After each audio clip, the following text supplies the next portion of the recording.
محبوب سجاتے ہیں محبوب کی محفل کو محبوب سجاتے ہیں آتے ہیں وہی جن کو سرکار بلاتے ہیں سرکار بلاتے ہیں جن کا بھری دنیا میں کوئی بھی نہیں ہوتا جن کا بھری دنیا میں کوئی بھی نہیں ہوتا ان کو بھی میرے آقا سینے سے لگا بے شک اور یہ مصرع دیکھیے گا یہ جو ہم نعت پڑھتے ہیں تو حضور صلی اللہ علیہ وسلم فرما رہے کہ آقا کی ثنا خوانی در اصل عبادت ہے آقا کی ثنا خوانی در اصل عبادت ہے ہم نعت کی صورت میں ہم نعت کی صورت میں قرآن سناتے ہیں ہم نعت کی صورت میں اور یہ مصرع دیکھیے گا اللہ کے خزینوں کے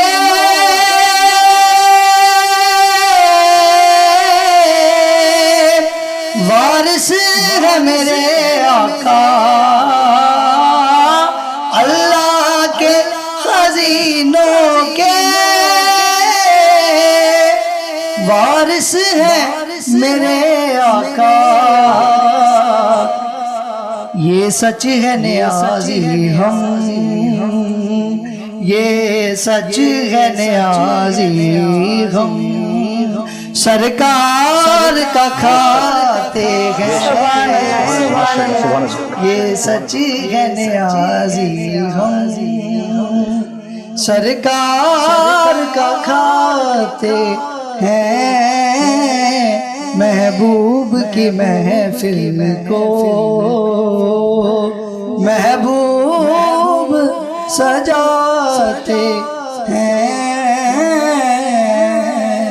بہت خوب ماشاء اللہ شیخ صاحب میں آپ کی طرف آؤں گا آپ بات کر رہے تھے رمضان المبارک کا جو برکتوں کا مہینہ ہے چھوٹا جو تاجر ہے وہ مطلب یہ کہ اس مہینے میں اکثر ہماری مارکیٹیں پوری رات کھلی رہتی ہیں تو آپ کہہ رہے تھے کہ اس طرح کے نوٹیفیکیشن میں مطلب غربت میں اضافہ ہوگا جو چھوٹا تاجر ہے وہ بھی ڈیمیج ہوگا تو نظر ثانی کے لیے آپ کوئی ان کو درخواست کریں حکومتوں کو ممکن ہے ایس او پیز کو مزید اسٹرکٹ کیا جائے کہ ٹھیک ہے آپ ڈسٹینس رکھیں اور آپ دکان کھولیں اتنے گاہک اندر آنے چاہیے یا کیوں لگوانی چاہیے لائن لگوائیں تو اس طرح کی کوئی تجویز ممکن ہے کہ اس میں امینڈمنٹ ہو سکے دیکھیں پچھلے 1 سال سے سی ایم صاحب سے بھی کئی مذاکرات ہوئے ہیں سی ایم ہاؤس میں بھی 2 میٹنگیں ہوئی ہے سندھ اسمبلی میں بھی ہمارے میٹنگ ہوئی ہے اس کے علاوہ کمشنر صاحب کے دفتر میں بھی کئی میٹنگس ہوئی ہے اور الحمدللہ بزنس کیبنٹی کراچی کی سندھ گورنمنٹ کے ساتھ کھڑی ہوتی ہے ان کی بات کو من و من مانتی بھی ہے اور یہ سمجھتے ہیں کہ ریاست کو چاہیے کہ سسٹم کو چلانا نہ کہ اگر آپ خالی کرونا سے لڑنے کی بات کرتے ہیں کرونا کے اوپر اگر آپ یہ چیزیں بند کریں گے تو معیشت ہماری تباہ ہو جائے گی دنیا کے دوسرے ملکوں میں آپ دیکھیں امریکہ میں دیکھیں کینیڈا میں دیکھیں یورپ میں دیکھیں وہاں فی شخص کو $2000 دیتے ہیں 2000 یورو دیتے ہیں ایک شخص کو گھر میں رکنے کے لیے تو مجھے بتائیں آپ تو ہمیں کچھ بھی نہیں دے رہے ہمیں کچھ چاہیے بھی نہیں آپ سے ہمیں آپ سے کچھ نہیں چاہیے اللہ کے فضل و کرم سے اللہ ہمیں عطا کر دے گا لیکن ہمارے کاروبار کو ہمیں جاری اور ساری رکھنے دیں گورنمنٹ پلاننگ کرتی ہیں مجھے افسوس ہو رہا ہے کہ سندھ گورنمنٹ اس پلاننگ میں کیوں ناکام ہو رہی ہے کس کی بات میں آ رہی ہے, کس کی بات سننے کو تیار ہے, کس کی بات سن رہی ہے, میں سمجھ نہیں پا رہا ہوں. اس کی وجہ دیکھیں, سندھ صوبہ جو ہے 6.5 کروڑ کی آبادی والا جو شہر ہے, اسے آپ اپنے ہاتھوں سے اس گلدستے کو سجائیں, نہ کہ اس گلدستے کی کلیوں کو خراب کریں. یہ جو شہر ہے ہمارا, جو سندھ کا سب سے بڑا شہر کراچی, دوسرے نمبر پہ ہمارا حیدرآباد, تیسرے نمبر پہ ہمارا سکر, چوتھے نمبر پہ لاڑکانہ, 5ویں نمبر پہ نواب شاہ, پھر اس کے بعد ہمارا جو ہے جیب آباد بھی آ جاتا ہے, بدین آ جاتا ہے, نوشہرو آ جاتا ہے, شکارپور. بس شہر تو بہت ہے کراچی الحمدللہ. اگر ہم سمجھیں بات یہ کہنے کہ اس کو بجائے ریاست اپنے سسٹم سے اس کو فالو کرنے کے بجائے لوگوں کو روزگار دینا چاہیے, نہ کہ روزگار چھینا جائے. پاکستان پیپلز پارٹی شہید ذوالفقار علی بھٹو کی جو جماعت ہے, ان کا تو نعرہ یہ تھا روٹی کپڑا مکان. تو آج آپ روٹی کپڑا مکان لوگوں کے سے چھین رہے ہیں. پچھلے 1 سال سے لوگ تباہی کی طرف چلیں گے. آپ پورے, میں بھی اندرون سندھ کا دورہ کر کر آیا ہوں, سکر کا دورہ کیا ہے, نواب شاہ کا دورہ کیا ہے میں نے, حیدرآباد کا. لوگ روتے ہیں, خدا کی قسم بیٹھ کے کہتے ہیں کہ قرضدار ہو گئے. پھر بدقسمتی ہے کہ کمپنیز جو ہے وہ لوگوں کی FIR کٹوا رہی ہیں دکانداروں کے ساتھ. یہ ظلم ہو رہا ہے. دیکھیں کووڈ-19 چل رہا ہے, اور میری سمجھ میں نہیں آتا کہ یہ جو مقصد ہے کہ سندھ گورنمنٹ یا مقصد ہے کہ سندھ پولیس پتہ نہیں ہے کہ اس دکاندار کے خلاف اگر FIR آئے چیک ریٹرن ہونے کی وجہ سے, تو چیک ریٹرن کیوں ہو رہے ہیں؟ چیک اسی طرح ریٹرن ہونے کے کاروبار نہیں ہے. بالکل. اب وہ اپنی دکان پہ 6 آدمی 2 آدمی 4 آدمی رکھے ہوئے لوگوں کو روزی دے رہے ہیں. ہم نے ان سے کہا خدا کے لیے آپ کسی سیلز مین کو فارغ نہ کیجیے گا, کسی لوڈر کو فارغ نہ کیجیے گا, بے روزگاری نہ دیجیے گا. تو بخدا کراچی کے اندر اور سندھ کے اندر دکانداروں نے اپنے لوگوں کو فارغ نہیں کیا. یہ اللہ کی رضا کے لیے کہ ساری زندگی ہمیں کما کے دیتے رہے. اگر بھی برا وقت آیا ہے تو ہم یہ سمجھتے ہیں کہ ہم انہیں سپورٹ کریں. فراز علی کا مظاہرہ دکھایا. نہیں, بہت اچھی بات کی آپ نے. میں چاہوں گا کہ عمران خان صاحب, ایک آپ کا کلام آپ کہہ رہے تھے جب ہم بریک پہ جا رہے تھے. بسم اللہ. کبھی میں دیکھوں, کبھی میں سوچوں, یہ دنیا کیا کچھ بھی نہیں ہے. کبھی میں دیکھوں, کبھی میں سوچوں, یہ دنیا کیا کچھ بھی نہیں ہے. تو جو نہیں تو کچھ بھی نہیں ہے. تیرے بنا ماں کچھ بھی نہیں ہے. ذرا مجھ کو جھلاؤ نا جھولا رے ماں, مجھ کو جھلاؤ نا جھولا. ذرا ہولے ہلاؤ ماں جھولا رے ماں, مجھ کو جھلاؤ نا جھولا رے ماں, مجھ کو جھلاؤ نا جھولا. جنت میری تیرے پاؤں تلے, کون ہے جو انکار کرے. جنت میری ہے پاؤں تلے, کون ہے جو انکار کرے. میں نے جو کچھ کہا درگزر اب کرو, پر اپنی ماں کو خفا عمر بھر نہ کرو. او ماں مجھ کو جھلاؤ نا جھولا رے ماں, مجھ کو جھلاؤ نا جھولا. بڑا قابل غور بندی. خود گیلے میں سوکھے پہ میں کتنی راتیں جاگ گزاری. خود گیلے میں سوکھے پہ میں کتنی راتیں جاگ گزاری. آج مشکل میں ہوں میں تو تیرے بنا, سر پہ ہاتھ رکھو میری پیاری ماں. او ماں مجھ کو رلاؤ نا جھولا رے ماں, مجھ کو جھلاؤ نا جھولا. ذرا ہولے ہلاؤ ماں جھولا رے ماں, مجھ کو جھلاؤ نا جھولا رے ماں مجھ کو جھلاؤ نا جھولا. ماشاء اللہ. آگے بڑھاتے ہیں نشریات کو. شہباز مصطفی صاحب، حقوق العباد کا ایک بہت بڑا مطلب ایک وزن ہے ہم پر، اور شریعت یہ کہتی ہے کہ حقوق العباد کا خیال رکھا جائے، چاہے وہ آپ کے پڑوسی ہیں، آپ کے دوست ہیں، آپ کے رشتہ دار ہیں. حقوق العباد قرآن و سنت کی روشنی میں اگر آپ ہمیں بتائیں. اسلام صرف حقوق اللہ کی بات نہیں کرتا بلکہ حقوق العباد کی بھی بات کرتا ہے. اور اگر اسلام کی عبادات کے حسن کو دیکھا جائے تو عبادات ہیں اس لیے تاکہ حقوق العباد کی ادائیگی میں آسانی ہو سکے. سے فار ایگزامپل اگر ہم بات کر لیتے ہیں زکوٰۃ کی یا روزے کی، تو یہ روزہ اور یہ زکوٰۃ یہ بظاہر تو اللہ کی عبادت نظر آ رہی ہے، لیکن اس کے ذریعے ایک یہ کہہ لیں کہ اب ہمیں ٹرین کیا جا رہا ہوتا ہے حقوق العباد کی آسانی کے لیے، ادائیگی کے لیے. جب روزہ رکھتے ہیں تو پھر ہمیں پتہ چلتا ہے کہ بھوک اور پیاس کا مطلب کیا ہوتا ہے.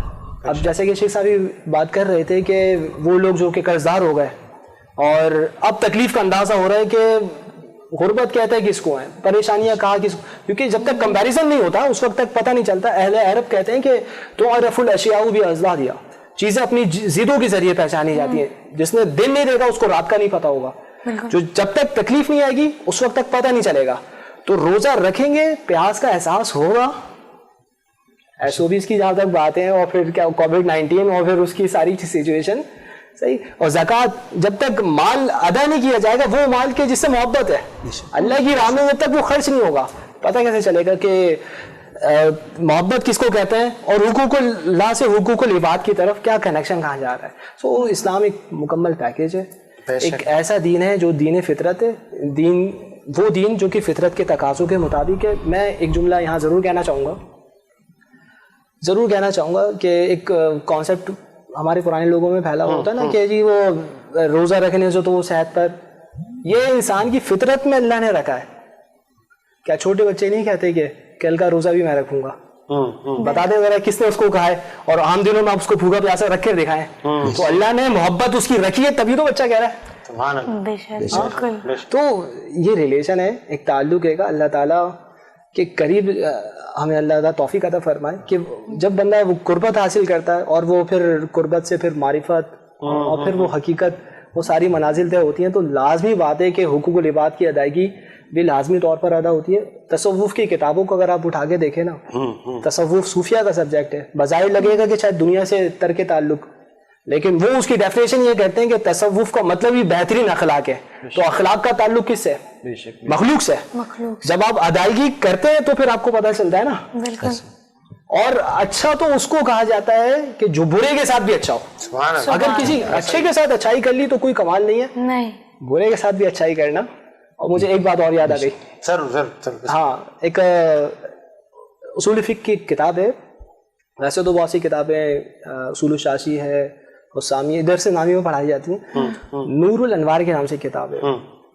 تو اس میں انہوں نے اللہ کے رسول علیہ الصلوۃ والسلام پر درود جہاں بھیجا ہے نا، تو خلوق العظیم کہ حضور علیہ الصلوۃ والسلام اخلاق کے اعلیٰ مرتبے پر فائز ہیں، وہاں پر ایک بات ذکر کی اور وہ کہتے ہیں کہ اخلاق کہتے ہیں اس کو کہ جو بے ساختہ انسان سے ظاہر ہو جائے. کیا بات؟ جس میں بناوٹ ہو نا. لازمی بات ہے جب کوئی گیسٹ آیا ہوا ہے اور جہاں اپنا سلسلہ چل رہا ہے تو وہاں تو آپ مسکرائیں گے، وہاں تو لوگوں کو دکھانا بھی ہوگا. لیکن اخلاق اور اچھے اخلاق وہ ہوتے ہیں جو کہ بے ساختہ انسان سے صادر ہو جائیں. اب انسان کو سامنے والے کو نہیں دیکھتا کہ وہ اچھا، وہ بڑا ہے یا چھوٹا ہے، وہ غریب ہے یا امیر ہے. بالکل. اور پرسنالٹی کو پھر وہ نہیں دیکھتا ہے کہ کپڑوں کو، بلکہ وہ اندر جو شخصیت ہے نا، وہ انسانیت، وہ اس کو انسان کو انسان. اب یہ روزہ رکھوایا اس لیے جا رہا ہے کہ انسان کو انسان سمجھو. کیا بات ہے. آگے بڑھاتے ہیں نشریات کو. شہباز مصطفی صاحب، بریک کا مجھے کہا جا رہا ہے ایک بریک لیتے ہیں، بریک کے بعد حاضر ہوتے ہیں.